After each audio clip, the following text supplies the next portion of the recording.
Assalamualaikum warahmatullahi wabarakatuh. Sampurasun. Kumaha damang dulurku semua yang ganteng ya kan, yang kasep, yang gelis, yang cantik, ibi-ibi, amang-amang, wa-wa, ini aki-aki. Kumaha damang, gimana kabar hari ini? Semoga sehat semua ya lur ya. Oke, seperti biasa di channel Abdi Negara kita akan mereaksi beberapa video dan ya menganalisa tipis-tipis gitu ya. Tapi seperti biasa ya, sebelum kita memulai videonya, di sini kami akan memperkenalkan sebuah center ya, center taktikal. Idih, taktikal terus. Nah, ini untuk center emergensi ya lur ya. Nah, di sini kelebihan dari center ini ya, pertama di harganya murah, terus kemudian kalau baterainya habis itu tidak perlu ganti baterai, cukup dengan dicas atau di charger gitu ya, dengan soketnya dia Type C. Nah, kemudian di sini ada 3 mode. Gitu lur, kelihatan nggak lur? Nah, ada 3 mode pencahayaan. Pertama ya ini seperti ini, terus kemudian agak redup, lalu kemudian ada yang hazard seperti ini. Nah, untuk lensanya sendiri ini bisa dibesar kecilkan. Nah, ini lebih fokus, tinggal kita tarik aja nih bagian kepalanya. Kemudian kita kalau mau lebih besar kita mundurkan ke belakang. Nah, kalau kita pengen yang agak sedikit lebih kecil ya seperti ini. Nah, ini bisa tinggal ditarik aja, disesuaikan. Nah, ini lebih fokus lagi gitu ya lur ya. Oke, nah kemudian yang menarik juga, jadi di sini ada emergency lamp. Kalau kita tekan seperti ini, kita tekan agak lama, nah dia akan nyala emergency lamp dan kita bisa letakkan di meja. Nah, ini kalau misalnya kondisi lagi mati lampu ya lur ya, darurat. Oke, nah terus terakhir ya kan, dia sudah ada talinya. Nah, ini untuk mencegah kalau misalnya kita lagi camping gitu, ini kita mencegah supaya tidak hilang, dan di sini juga ada pinnya supaya bisa kita letakkan di saku celana, di kantong celana. Oke lur, dan ini harganya sangat murah banget. Ngecasnya sendiri itu membutuhkan waktu kurang lebih sekitar setengah jam, dia sudah langsung full. Jadi buat dulurku semua silahkan check out di bawah, linknya ada di deskripsi. Dan setiap dulur semua check out, maka kami akan mendapatkan komisi. Ngan ya mah letik komisi nalur teh menghargana murah gitunya, kan daripada ulah gitu. Ayo di dia mah barang nama murah-murah KB, nu mahal gitu. Oke gitu loh. Jadi jangan lupa lur ya, di check out silakan, ada di deskripsi untuk link produknya. Oke lur, kita lanjut untuk review video hari ini. Kita atur dulu fokusnya. Set. Oke, sudah. Kita pakai headsetnya. Langsung saja kita play video pertama. Check it out. Kenapa ya makin kesini kondisi Provinsi Jawa Barat semakin mengalami disorientasi. Waduh. Dengan kebijakan-kebijakan yang dibuat oleh Gubernur Provinsi Jawa Barat, entah ini dengan meaningful participation atau tidak, yang jelas beberapa kebijakan yang sudah ditetapkan oleh Kang Deddy Mulyadi ini menuai kontroversi dan mengagetkan kita semua di ruang publik. Pertama, berkaitan dengan keputusan Gubernur Provinsi Jawa Barat tentang penambahan kuota siswa yang tertuang dalam keputusan Gubernur Provinsi Jawa Barat nomor 463 tentang petunjuk teknis pencegahan anak putus sekolah jenjang pendidikan menengah di Provinsi Jawa Barat. Padahal kalau kita tahu penambahan murid di kelas yang melebihi dari kuota kapasitas dan ketentuan sebagaimana yang sudah ditentukan dalam aturan, itu akan berimplikasi serius pada kualitas dan pelayanan pembelajaran di kelas. Dan keputusan ini itu juga bertentangan dengan keputusan Kemendikbudristek yang mengatur bagaimana harus adanya pelibatan sekolah swasta ketika terjadi ada kekurangan daya tampung pada satuan pendidikan negeri. Dan akibatnya seperti yang terjadi di Kota Tasikmalaya nih, salah satu sekolah swasta yang paling bergengsi di Kota Tasikmalaya baru mendapatkan 4 orang siswa, itu pun semuanya dari alumni. Dan kebijakan pemerintah yang mengizinkan sekolah negeri itu bisa sampai dengan 50 rombel itu bisa merampas hak sekolah swasta secara perlahan, tetapi kemudian pasti.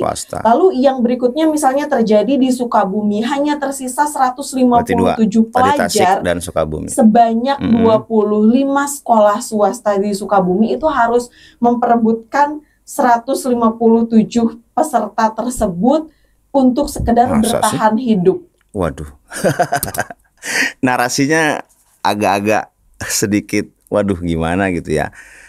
Oke, sebenarnya kami males gitu bahasnya gitu ya. Karena memang hanya berdasarkan asumsi aja memang Mbak. Sebelumnya kami mohon maaf, tidak mengurangi rasa hormat kami terhadap Mbak gitu. Karena Mbak adalah seorang wanita, di mana bagi kami, di mata kami seorang wanita itu sangat kami hargai gitu ya. Baik secara kapasitas maupun secara kodrat. Karena wanita itu banyak memberikan kontribusi yang positif terhadap negeri ini, yang melahirkan anak-anak terbaik di negeri ini ya. Sebelumnya kami punten-punten pisan.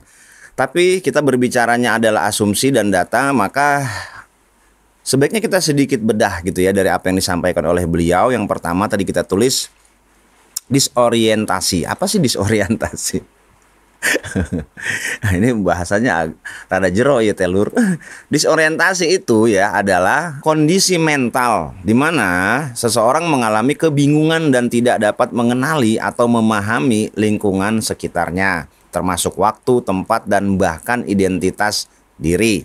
Disorientasi bisa menjadi gejala dari berbagai kondisi medis atau psikologis. Nah, sebenarnya kami disclaimer, kalau masalah disorientasi ya mungkin Mbaknya yang ngalamin gitu. Kalau kami sih enggak, karena apa yang disampaikan gitu ya terkait dengan rombel 50 siswa negeri berdampak pada sekolah swasta itu sebenarnya kurang beralasan gitu. Kenapa gitu? Kenapa kami berani bilang seperti ini? Karena secara data, kita bicaranya data dong gitu ya.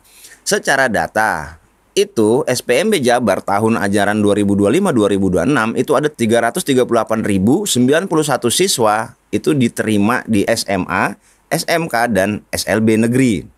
Nah, ada 543.015 siswa bisa melanjutkan ke sekolah swasta. Jadi ternyata ya ini secara data siswa yang bisa ada kesempatan untuk bersekolah di swasta itu jumlahnya jauh lebih besar, Lur. Nah, kalau kita buka data lagi gitu ya, sebenarnya ada berapa sih total sekolah ya? Nah, sekolah negeri dan sekolah swasta yang untuk klasifikasi SMA dan SMK ya, karena SMP dan SD itu adalah di bawah naungan kabupaten kota. Nah, untuk provinsi itu naungannya adalah SMA, SMK, dan SLB ya, sekolah menengah tingkat atas. Nah, menurut data BPS gitu ya, di Jawa Barat itu jumlah sekolah SMK negeri itu ada 288 ini per tahun 2025. Ya, mohon dikonfirmasi kalau data ini salah, tapi kami merilis data ini dari websitenya Badan Pusat Statistik gitu ya, Lur ya. Nah, jumlah SMK swasta, sekolah SMK swasta itu berjumlah 2.634. Wow. Jauh jumlahnya lebih besar gitu dibandingkan sekolah negeri.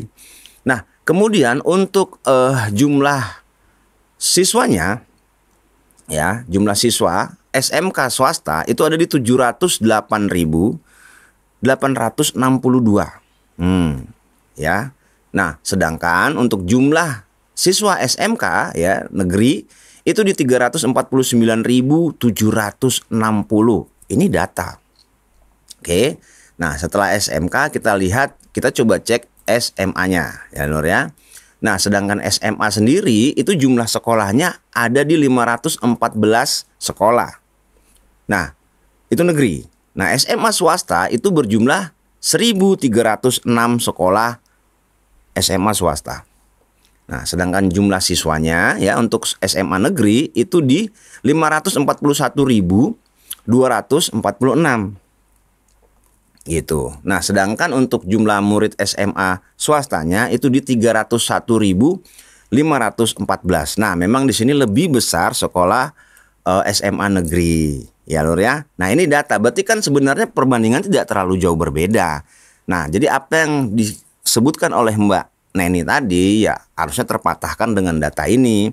Karena apa? Ya ternyata yang masuk sekolah swasta juga masih banyak gitu. Kenapa rombelnya gitu yang dipermasalahin? Ini data loh ya. Dan data ini nggak main-main gitu. Karena diakses dari data BPS gitu Lur. Nah, kemudian ini tuh sebenarnya salah kritik kalau menurut kami. Harusnya kritiknya itu jangan ke Bapak Aing Kang Deddy Mulyadi. Karena apa? Ya, Kang Deddy ini ya fokus kepada solusi. Ya kan? Yang dilakukan KDM itu bentuk keterpaksaan karena kondisi. Akibat dari ketidakbecusan pemimpin yang sebelumnya. Leres tuh.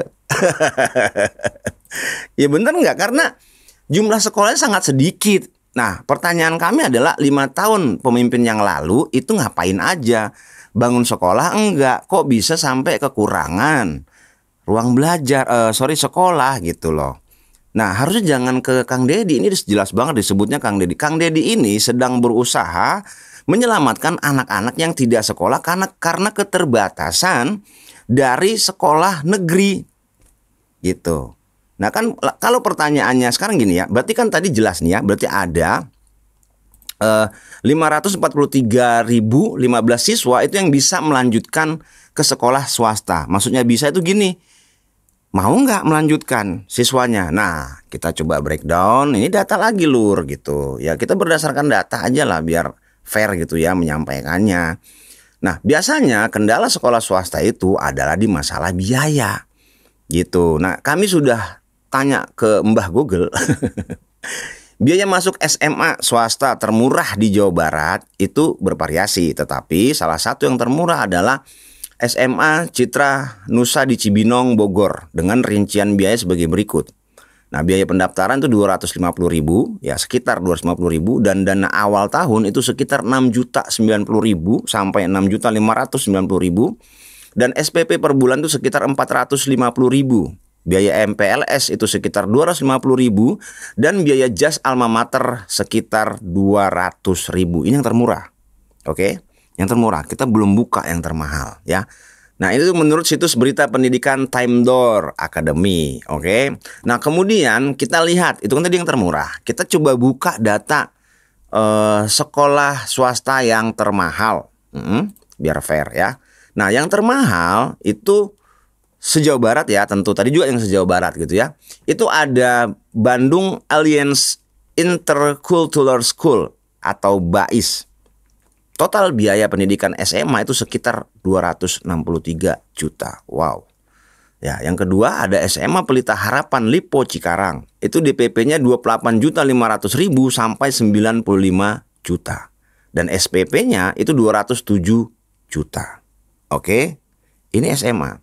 Kemudian yang ketiga ada SMA Global Mandiri Cibubur ya. Uang pangkal itu 35 juta sampai 42 juta, sedangkan SPP itu di 2.700.000 per bulan. So, Mbak. Jadi jangan disalahin pemerintahnya gitu loh. Kan sekarang siswanya ada ya, terus kemudian kendalanya sekolah swasta itu dari yang termurah aja itu juga menurut kami ya dari kemampuan kami itu sudah sangat memberatkan loh gitu.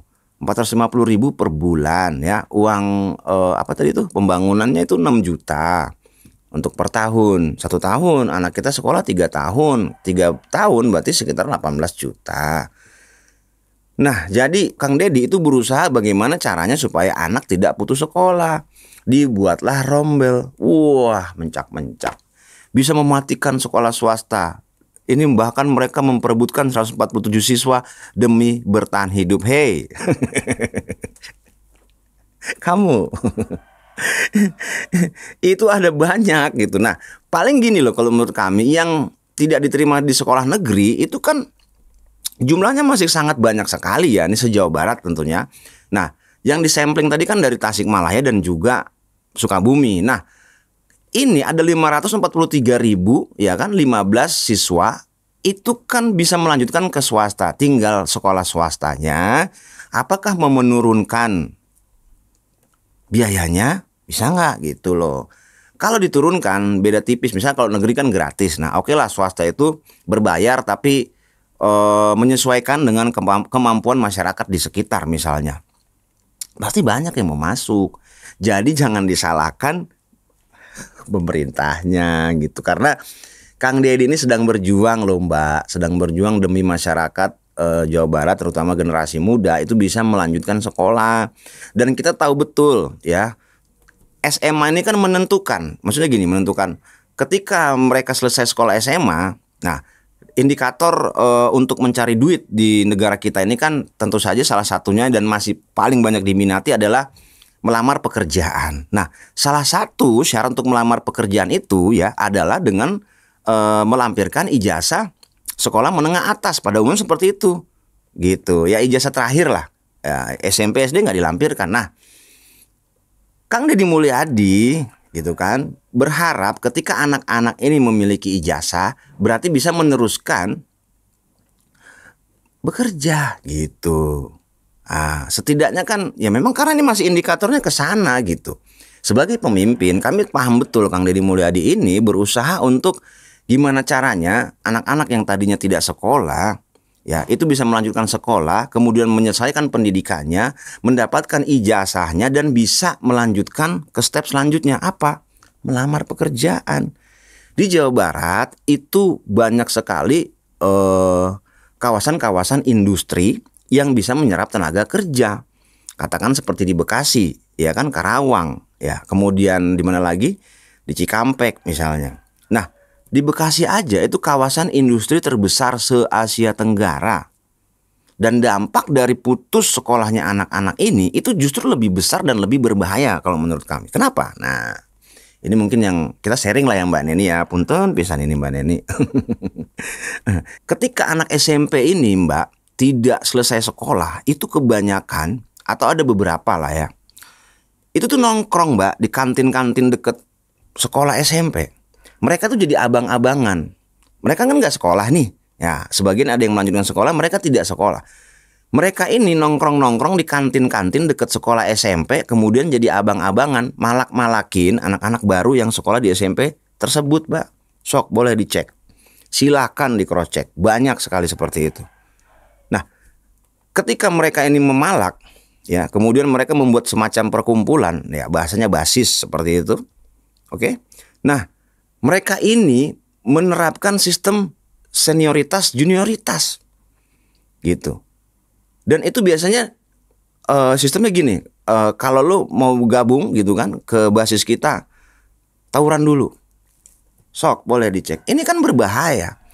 Coba bayangkan kalau anak-anak ini akhirnya bersekolah di sekolah negeri, mereka tidak ada kepikiran untuk melakukan hal tersebut. Jadi korelasi antara putus sekolah dengan tindak-tindakan yang menjurus kepada hal kriminal atau kenakalan remaja yang menjurus kepada hal kriminal itu sangat banyak. Salah satu faktornya adalah ini ya, ini putus sekolah. Makanya di sini Kang Deddy Mulyadi ya mencoba mensiasati bagaimana caranya ini diminimalisir. Gitu Mbak Neni. Diminimalisir agar anak-anak yang tadinya putus sekolah itu bisa melanjutkan ketika dia bersekolah di SMA, kan dia akan mendapatkan banyak kegiatan. Gitu loh Mbak. Banyak teman. Akhirnya yang tadinya dia kepikiran untuk melakukan hal negatif tidak kepikiran. Sama termasuk kami di sini itu sangat kebetulan kami di bidang musik gitu kan. Nah, kami sangat mendukung anak-anak sekolah itu melakukan aktivitas di dunia musik. Kami dukung daripada hal yang negatif kan begitu. Jadi sekarang sudah waktunya kita nggak cuman cuap-cuap ya, walaupun kami cuman kapasitas kecil saja. Makanya di kami itu kalau mau sewa studio untuk anak sekolah, kami kasih diskon. Ya setidaknya itu sebagai stimulus ya agar mereka itu mau melakukan kegiatan yang positif daripada kita ngomong aja gitu kan, tanpa ada istilahnya eksekusi lah. Ya karena kemampuan kami seperti ini. Kalau kami punya uang banyak, bisa jadi kami gratiskan gitu kan, atau kami memberikan pendidikan gratis tentang musik di sekolah-sekolah, is okay gitu. Ya, gitu loh Mbak. Ini mohon maaf kalau kami berapi-api sekali lagi.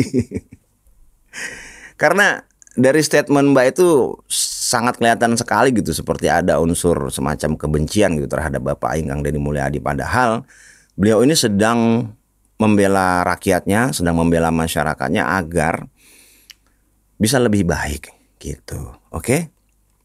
Dan ini terbukti gitu ya bahwasanya apa yang disampaikan oleh KDM dengan rombel 50 siswa ini itu diikuti dengan memberikan fasilitas yang lumayan lah gitu, yaitu penambahan 2 AC setiap kelas.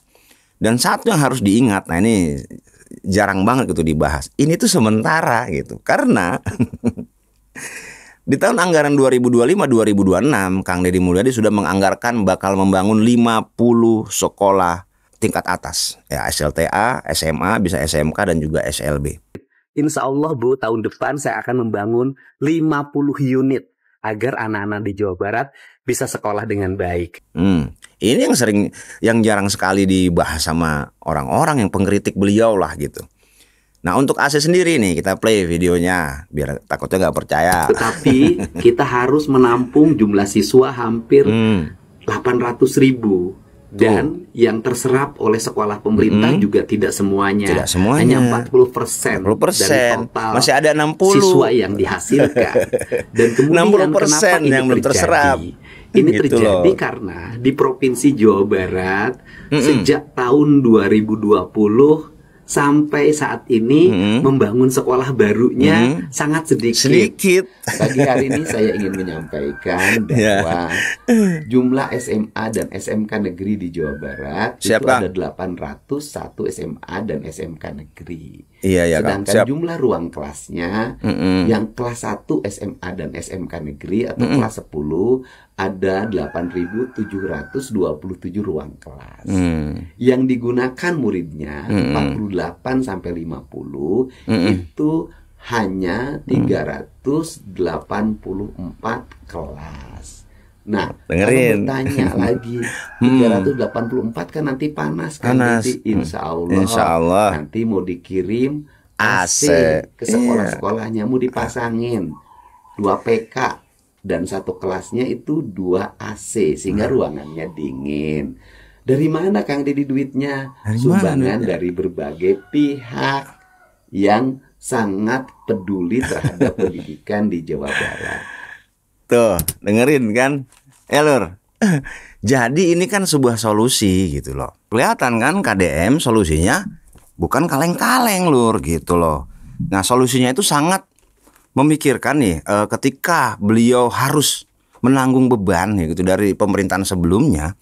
Nah, beliau itu nggak cuman memikirkan oh ya ini panas nih anak-anak kasihan, cari sumbangan AC dapat gitu loh. Nah, terus kemudian ini di framing lagi gitu. Aduh lucu dah. Padahal anak-anak itu seneng nih, nggak percaya nih videonya ini kita play ya.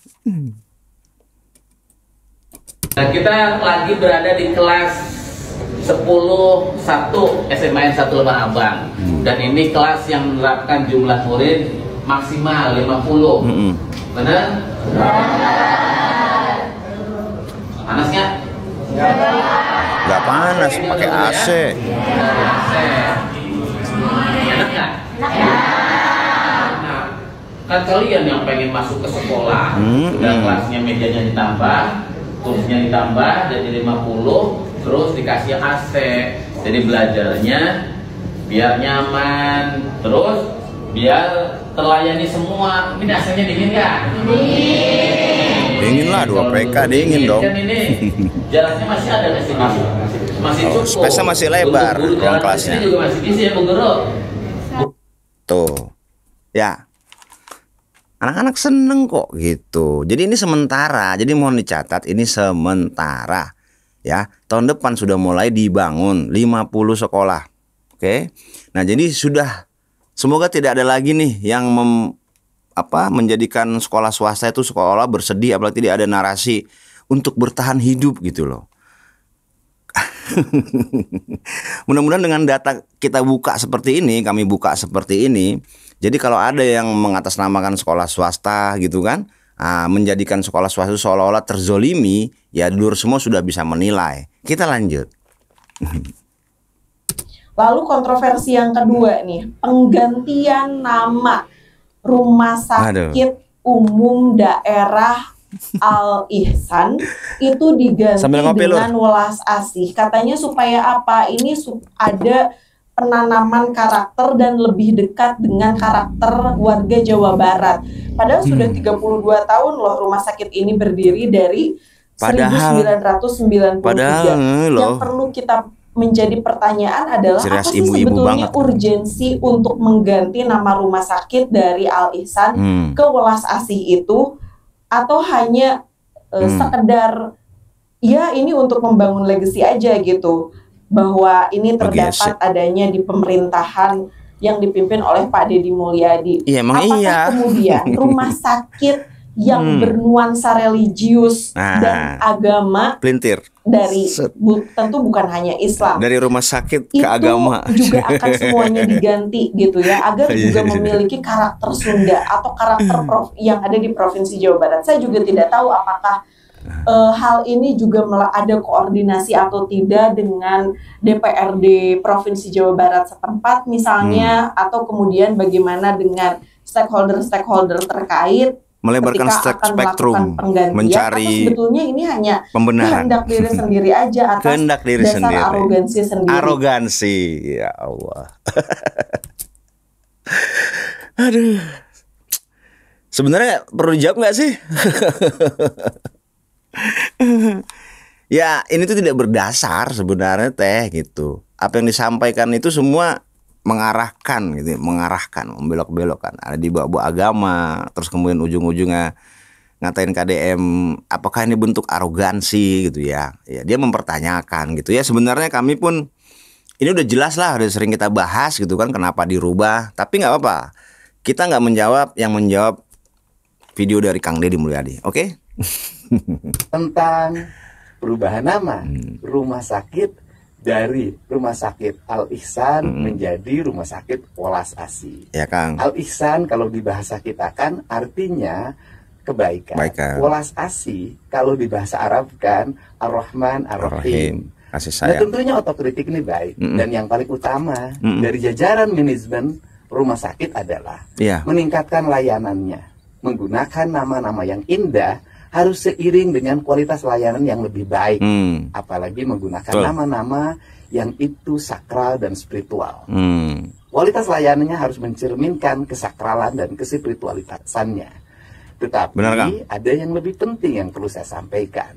Apa itu, Kang? Bahwa rumah sakit itu merupakan barang bukti yang dikembalikan berdasarkan putusan Mahkamah Agung tahun 2023. Barang bukti itu merupakan sitaan pengadilan atas kasus korupsi Yayasan Al-Ihsan. Nah, itu ada yang sebagai orang awam saya tentunya sangat bertanya.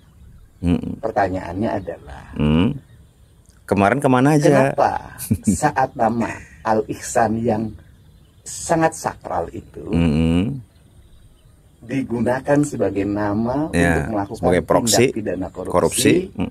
Lantas pada kemana? Diam aja. Orang-orang yang sangat mencintai agama katanya itu, kok diam saja? Diam saja.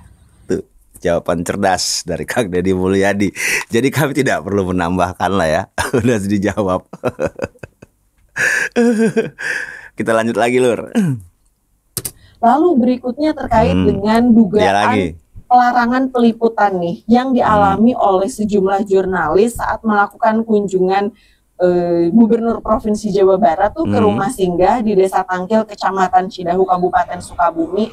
Itu menurut saya cukup melanggar kebebasan pers ya, karena bagaimanapun jurnalis itu berhak untuk melakukan peliputan. Jadi ketika ada siaran langsung, live report yang itu langsung diberhentikan, sementara tim internalnya Pak Deddy Mulyadi itu boleh melakukan peliputan, ini menurut saya sudah terjadi adanya diskriminasi dan ada upaya untuk menghalang-halangi gitu ya terhadap jurnalis yang ingin melakukan peliputan. Padahal itu adalah ruang publik yang seharusnya memang bukan informasi private, bukan informasi pribadi. Dan ini tentu sangat disayangkan sekali gitu ya, karena saya jangan sampai kemudian gitu ya hal ini menjadi bumerang juga untuk jurnalis-jurnalis yang lainnya gitu. Dan Kang Deddy saya kira hanya merespon problem-problem yang viral saja tuh di media sosial, seperti misalnya terkait dengan pungli parkir gitu ya. Sementara ada banyak problem-problem lain yang belum terselesaikan. Kalau kita membaca tulisan yang berjudul The Populist Jet Case, Government and Opposition, pemimpin populis itu seringkali berbicara langsung atas nama rakyat yang kemudian seolah-olah melawan elit dan melawan korupsi, padahal sesungguhnya di media sosial itu menjadi alat yang sempurna untuk membangun personal branding. Dan bagi pemimpin populis semacam ini untuk berkomunikasi secara langsung, menciptakan seolah-olah ilusi kedekatan dengan rakyat dan bagaimana membangun citra sebagai pemimpin yang merakyat gitu ya, dan seolah-olah juga memahami secara mendalam bagaimana permasalahan rakyat, meskipun pada kenyataannya justru mengabaikan masukan-masukan substantif dari masyarakat yang itu kemudian tidak sesuai dengan narasi pencitraannya, itu kemudian masukan substantif, digorenglah, itu penting dong ya, dilakukan hal-hal yang sebetulnya kurang etis juga untuk disampaikan dalam sosial media. Bagaimana menurut pendapat teman-teman? Oke, menurut kami begini, Mbak Neni. Ya, pertama tadi masalah media. Untuk media sendiri, Lur. Jadi kami tidak begitu paham ya. Mungkin yang lebih paham tuh gini ya, ini kacamata kami aja, bahwasanya ketika itu dilarang pasti ada sesuatu yang memang tidak boleh, entah itu secara hukum ataupun secara privacy mungkin gitu. Karena kalau yang dipermasalahkan adalah di rumah retret itu kan Kang Deddy Mulyadi berkunjung. Beliau itu berkunjung personal gitu, personal, dan tim medianya itu adalah yang termasuk ke dalam beliau gitu, menjadi satu kesatuan ya, personal, dan kebetulan beliau adalah gubernur yang bisa mengakses masuk ke rumah warganya, dan ada batas itu gini, itu kan ada kejadian pidana di sana.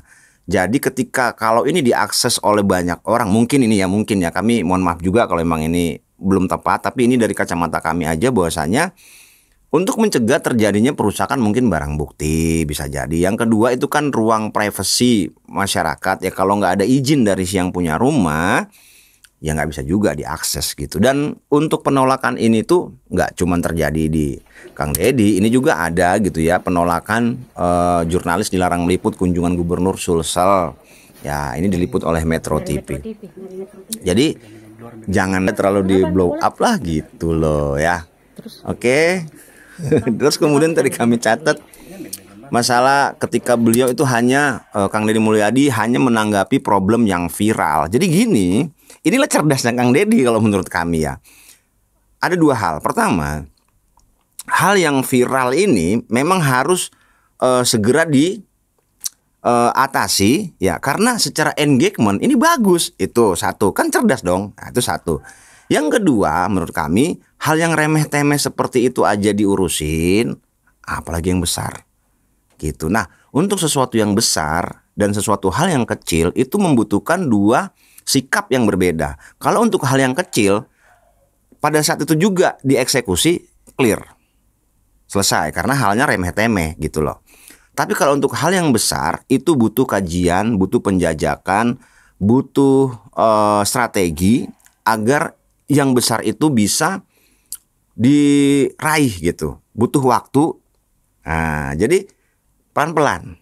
Akan tetapi termasuk masalah pendidikan ini itu kan sebuah hal yang menuju ke hal yang besar gitu. Hal yang kecil yang sedang dilakukan, akan tetapi kebanyakan ya, terutama kritikus-kritikus ataupun yang mengatasnamakan aktivis lah atau apapun itu seolah tidak sabar, yang seolah mengatasnamakan masyarakat gitu. Padahal masyarakat juga fine-fine aja gitu. Nanti ketika dikritik balik gitu ya, narasinya dibalas dengan narasi lagi, ya seperti kami gitu dikatain buzzer gitu. Nah, buzzer ini kan konotasinya udah negatif. Ya kami tidak menampik. Buzzer itu kan artinya apa sih? Buzzer itu adalah penggema ya kan, yang menggemakan aktivitas dari orang yang kita dukung. Nah, cuman selama itu buzzer tuh dianggapnya itu kan dibayar. Ya kami tidak pernah menerima bayaran. Gitu. Jadi ketika memberikan sebuah narasi yang berbau kritik, nah begitu dinarasi balik, dikritik balik, blank victim gitu. Seolah diserang buzzer lah ya gitu ya, serangan digital lah apalah gitu ya. Jadi ya gitu ya, itu tadi ya ada 2 poin. Nah, kemudian yang disebutnya dengan masukan substantif dari masyarakat. Lalu apa? Sebagai pemimpin kan memang hal yang substantif dari masyarakat itulah yang didengarkan gitu loh Mbak. Terus kita mau mendengar dari mana? Kalau nggak dari masyarakat. kenapa ini seolah-olah jadi salah gitu? Padahal ini bener. Ya mungkin gini ya, mungkin karena KDM ini sangat moncer sekali gitu. Hampir semua kalangan masyarakat kami yakin yang memang memiliki pemikiran yang sepaham gitu ya dengan kami, melihat Kang Deddy Mulyadi pasti mendukung. Kami sangat yakin. Karena apa? Ya baru kali ini, terutama di Jawa Barat itu ada pemimpin yang sangat luar biasa detil, peduli gitu kan. Dan dia selalu mempertimbangkan segala sesuatu, ada problem, ada riset, kemudian ada solusi. Itu. Ini menuju Jabar Istimewa jelas banget gitu. Beliau ini sedang menuju ke sana dan kita semua sebagai masyarakat tentu saja harus mendukung. Kalau kita pengen Jawa Barat benar-benar istimewa, dan itu tidak mudah. Tapi bukan berarti tidak bisa. Oke? Dan media ini kenapa agak sedikit apa ya? Karena inilah ada berita, situs berita yang memberitakan sesuatu yang tidak tepat. Emang ada, Kang? Ada nih, kita play videonya.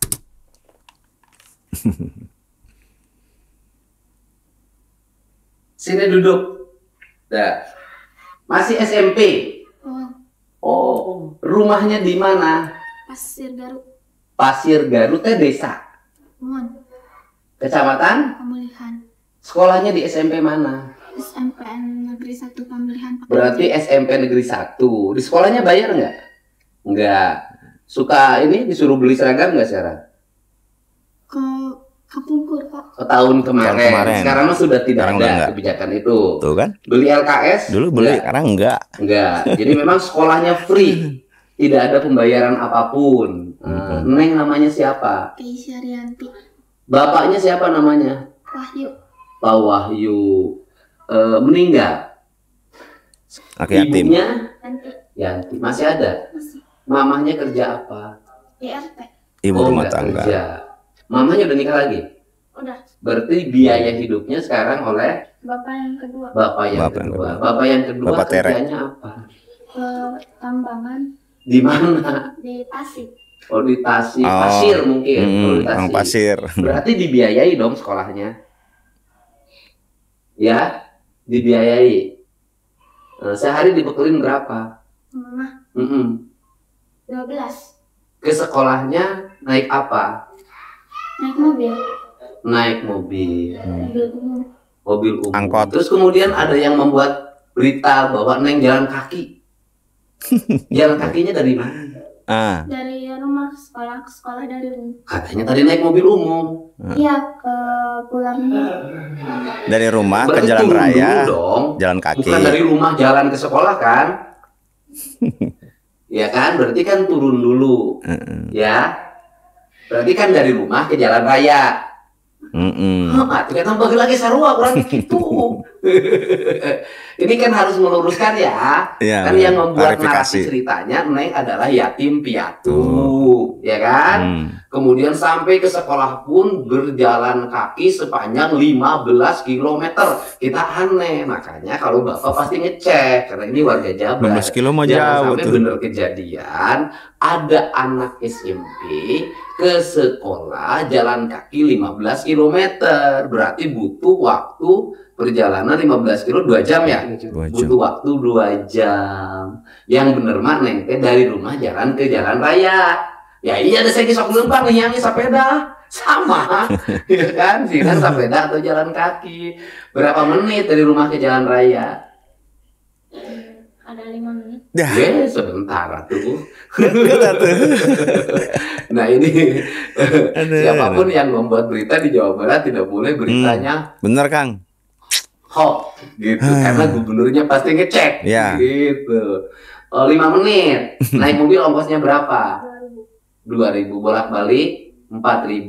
Berarti masih sisa uang sebesar 8. 8.000. Yang 8.000 dipakai apa? Jajan. Berarti masih bisa jajan kan? 8.000 jajan apa, Neng? Yang ada di sekolah. Yang ada di sekolah. Yang ada di sekolah apa itu? Jajanan, gorengan. Gorengan, jajanan, nasi uduk. Kan biasanya nasi uduk pakai endog. Endognya dikerutan kalau dulu masa SMP. Enggak. Ya, sekarang jajanannya apa? Gorengan yang kayak cilok. Pasti makanannya itu ya. Di rumah makan jam berapa? Enggak keburu makan, sarapan. Iya, sarapan teh makan kene, sarapan teh namanya makan pagi. Jadi pagi-pagi makan apa? Nasi. Nasi sebelum berangkat sekolah. Tapi enggak keburu. Enggak keburu. Dibawa dong di bekal. Suka dibawa nggak? Bawa dong, pakai tempat nasi. Cita-citanya pengen jadi apa? Dokter. Makanya harus sehat. Ya, jangan kurus begini. Ini kekurusan. Ya. Anak yatim ini nitip. Mau diapain ini uang? Isinya 10 juta. Ke mamanya. Nah, terus untuk biaya sehari-hari. habis nanti uang. Tuh, gaya kali ini begini. Sudah ada yang mengusahakan bapaknya. Ya kan? Sangat logik. Untuk apa? Disimpan, ditabungkan. Ngarahinnya bisa. Ya. Itu Lur, ya kan? Nah, kelihatan gitu. Jadi apa ya? Ya mohon maaf juga nih sebelumnya. Media ini kadang-kadang kayak gitu loh. Ya memang nggak semua. Akan tetapi kan kalau berhadapan dengan Kang Deddy, beliau tuh nggak mau bohong dan nggak mau dibohongi. Kalau beliau merasa aneh, pasti dikoreksi ya. Ini contohnya, gitu. Ini contohnya. Jadi, ya menurut kami, Kang Deddy Mulyadi ini sudah sangat banyak karakter-karakter pemimpin tuh yang ada di beliau gitu. Kalau menurut kami ya, gitu. Yang nggak ada di pemimpin lain tuh ada di beliau gitu. Jadi baru kali inilah gitu. Nah mungkin orang tuh jadi aneh gitu. Seperti apa Kang Deddy Mulyadi sepak terjangnya kok bisa langsung moncer kayak gini gitu kan. Banyak masyarakat yang mendukungnya termasuk kami gitu. Kami tuh sangat mendukung gitu loh.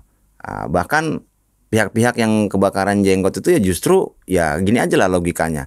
Kalau ada yang positif berarti kan yang negatif itu pasti akan tersingkir gitu. Sama kayak konsep di satu gelas, kalau kita isi dalam satu gelas itu ada minyak gitu. Nah kalau kita pengen minyak itu keluar dari gelas, gampang, kita isi aja air, maka minyak otomatis akan keluar. Jadi kalau air itu adalah positif, minyak itu misalnya negatif. Nah kita pengen yang negatif itu keluar, kita isi aja dengan yang positif. Sama kayak gini. Jadi Kang Deddy Mulyadi itu sangat konsisten bahkan. Jadi kalau ada bahasa tadi sih Mbak masalah populis itu apa sih? Populis itu konotasinya itu seolah-olah negatif. Dan yang tadi di buku yang dia baca itu, kami lupa tadi bukunya apa sih. Ini kan dari barat gitu loh. Sementara kita kan dari timur ya. Bukan berarti nggak boleh government and opposition. Nah pertanyaannya, an international journal of comparative politics. Ini bacaannya kayak gini.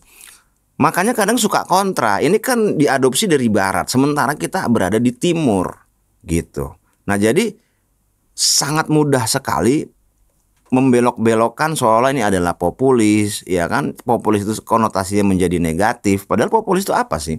Populis itu diambil dari kata populer. Populer itu artinya terkenal gitu. Emang ada yang salah dengan seorang pemimpin dengan kebijakannya yang segitu oke-nya, terus dia kebetulan terkenal gitu. Salahnya di mana? Dan dia memanfaatkan ketenarannya itu, keterkenalannya itu untuk mendapatkan engagement yang dimana engagement ini bisa menghasilkan cuan. Kan cerdas sebenarnya, tanpa merugikan ataupun terdistorsi dengan segala bentuk kebijakan beliau sebagai seorang pemimpin. Gitu. Makanya kami sangat tidak setuju jika Kang Deddy Mulyadi ini dianggap orang yang diktator, orang yang bahasanya arogan gitu. Nggak setuju karena arogan dari mana? Beliau ini tegas gitu. Orang kita kadang-kadang tidak paham konteks gitu. Bukan kadang-kadang ya, kebanyakan memang gitu. Antara arogan dengan tegas itu disamain padahal beda. Kalau arogan itu tuh sombong. Sombong dalam artian ya udah sombong aja. Dipanggil nggak mau, boro-boro peduli terhadap masyarakat kecil gitu. Boro-boro peduli terhadap tetangga. Nah, itu yang disebut dengan arogan. Nah, Kalau tegas itu lebih kepada mendidik. Dia memperlihatkan seolah-olah dia itu marah. Nah, supaya orang yang diajak bicara itu paham. Wah, ini lagi kesel. Nah, supaya apa yang diomongkan tuh bisa dilakukan. Gitu menurut kami. Jadi mudah-mudahan gitu ya, ke belakang sini gitu, makin ke sini ya, kritik itu boleh tapi harus berdasarkan data fakta, harus berdasarkan realita ya. Jangan sesekali kita menstir ataupun menframing sebuah kebijakan gitu dari pemimpin kita yang sebenarnya sudah sangat bagus gitu ya, agar masyarakat itu terpengaruh. Ya jangan, kita bicarakan apa adanya. Kritik yang menurut kita ini tidak tepat, kita kasih tahu ini permasalahannya apa, terus ketidakcocokan dengan kebijakan yang dikeluarkan itu apa, baik secara angka, secara jumlah, dan nanti ada kemungkinan jadinya seperti apa. Itu justru jauh lebih oke. Oke ya Lur ya. Oke, mungkin gitu dulu untuk video kali ini Lur.